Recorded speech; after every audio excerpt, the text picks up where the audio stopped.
Hello dear friends, let's understand limiting reagent today. कोई भी chemical reaction में limiting reagent को समझना बहुत ज़रूरी होता है। अगर वो पता होता है तभी हम जाके प्रोडक्ट्स का प्रेडिक्शन लगा सकते हैं।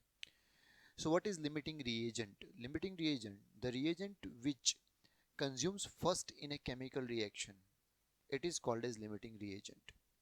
इसका मतलब है कि अगर कोई केमिकल रिएक्शन है और उसमें दो रिएक्टेंट है, तो जो रिएक्टेंट आपके कंडीशन में कम है, कम अवेलेबल है, उसको हम बोलते हैं लिमिटिंग रिएजेंट। बहुत सिंपल सा फंडा है कि जितना वो कम होगा उसके अकॉर्डिंगली वो रिएक्ट करेगा। तो इसको समझने के लिए एक एग्जांपल लेते हैं। ये होता है हैबर्स प्रोसेस। हैबर्स प्रोसेस में दो रिएजेंट है, नाइट्रोजन एंड हाइड्रोजन, और वो मिलके अमोनिया बनाते हैं। तो जब भी आप पेपर पे कोई भी लिमिटिंग रिएजेंट का क्वेश्चन सॉल्व कर रहे हैं तो उस रिएक्शन को बैलेंस करना बहुत ही रिक्वायर्ड है। So N2 3H2 and 2 ammonia, ये बैलेंस्ड इक्वेशन है। इसका मतलब है कि 1 mole nitrogen reacts with 3 mole of hydrogen to form 2 mole of ammonia. However इसको मोल के हिसाब से और उसके अलावा तीन अलग तरीकों से रिप्रेजेंट किया जाता है, माने कि टोटल 4 वेज टू डिस्कस। पहला तरीका जो हम अभी कर रहे हैं, mole. Second, you can discuss with volume, available volumes. कोई भी डेटा वॉल्यूम में गिवन है तो वॉल्यूम की स्टोइक्योमेट्री बनाएंगे। स्टोइक्योमेट्री समझने के लिए आप ये गिवन लिंक पे क्लिक करके समझ सकते हैं। Volume, then number and then mass. इन चारों डेटा के हिसाब से ऐसे प्रॉब्लम्स सॉल्व किए जाते हैं। Now let's understand. इस पर्टिकुलर रिएक्शन के हिसाब से देखा जाए तो हमारा रेफरेंस, रेफरेंस माने कि जो आइडियल है वो रेफरेंस बोलता है कि 1 मोल of nitrogen reacts with 3 mole of hydrogen to form 2 mole of ammonia gas. These all are in gas form, gas state. So 1 mole of nitrogen reacts with 3 mole of hydrogen to form 2 mole of ammonia. ये एक reference है। Reference माने कि ideal condition, जब ये nitrogen 1 मोल consume होगा तब ये हाइड्रोजन 3 मोल कंज्यूम होगा। तो इसका मतलब जब ये रिएक्शन पूरा होगा, लेफ्ट हैंड साइड पे कुछ भी बचेगा नहीं। Okay, everything will be consumed. But एक कंडीशन जो आपको गिवन होगी वो कुछ ऐसी हो सकती है कि you are provided with 2 mole of nitrogen but 3 mole of hydrogen. अब कंडीशन को देखा जाए तो आपके पास नाइट्रोजन की जो क्वांटिटी है वो रिक्वायर्ड और रेफरेंस क्वांटिटी से ज़्यादा है। आपके पास जो नाइट्रोजन की क्वांटिटी है वो रिक्वायर्ड क्वांटिटी से ज़्यादा है। लेकिन अगर मैं इन दोनों को रिएक्शन मिक्सचर में ऐड कर दूंगा तो ये 2 और 3 कंप्लीटली कंज्यूम नहीं हो सकते। जो ज़्यादा है वो एक्सेस है, एक्सेस रिएजेंट बोलते हैं, और वो एक्सेस क्वांटिटी में पड़ा रहेगा।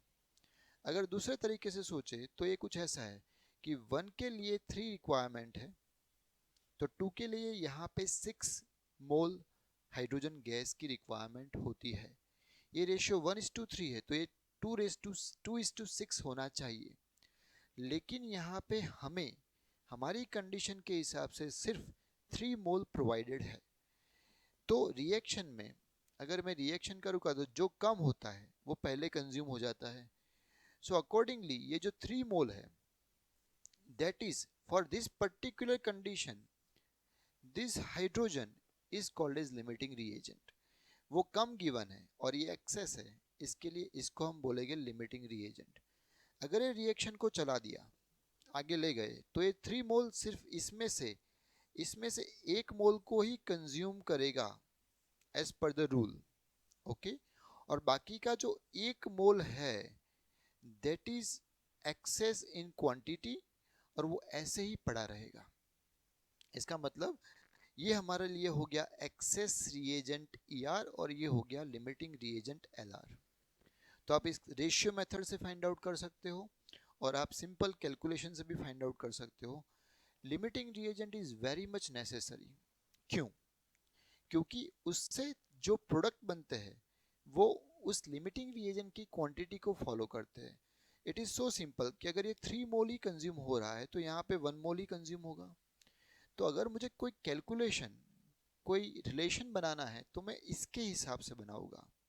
सी in simple terms I can tell you, limiting reagent actually runs the reaction. या तो जो भी प्रोडक्ट फॉर्म होते हैं वो लिमिटिंग रिएजेंट के कैलकुलेशंस के हिसाब से ही फॉर्म होगी.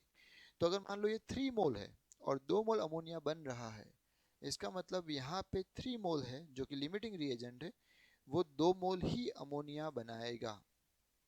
Okay, now let's take a different perspective. दूसरा एक एग्जांपल हम यहाँ पे क्रिएट करते हैं. This is my condition number 1. Let us take condition number 2. यहाँ पे हम 6 ले लेते हैं एंड यहाँ पे हम 3 ले लेते हैं. Now in this case what happens? Okay, again it is a limiting reagent and it is a excess reagent. So because 3 के लिए 1 चाहिए तो 3 के लिए आपको 1 ही कंज्यूम करना है. बट अगर ये कंडीशन को मैं थोड़ा उल्टा कर दूं, यहाँ पे हम 3 ले लेते हैं और यहाँ पे हम 9 लेते हैं. नाउ रेशियो के हिसाब से 1:3 होना चाहिए. तो ये 1:3 के जो रेशियो में जा रहा है वो 3:9 ही होगा. तो ये एग्जैक्ट प्रपोर्शन गिवन है. 1 के लिए 3 चाहिए तो 3 के लिए 9 चाहिए.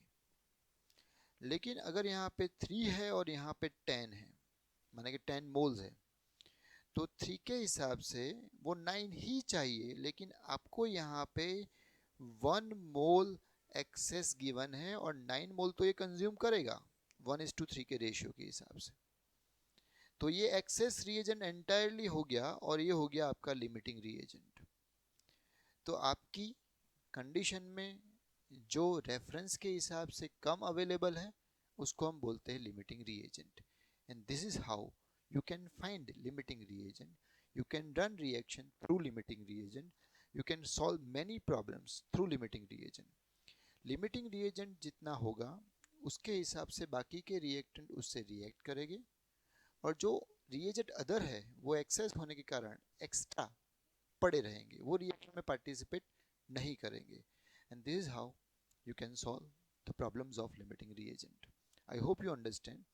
And if you want more detail on the limiting reagent and mole concept, you can watch our other videos in crystal clear concept.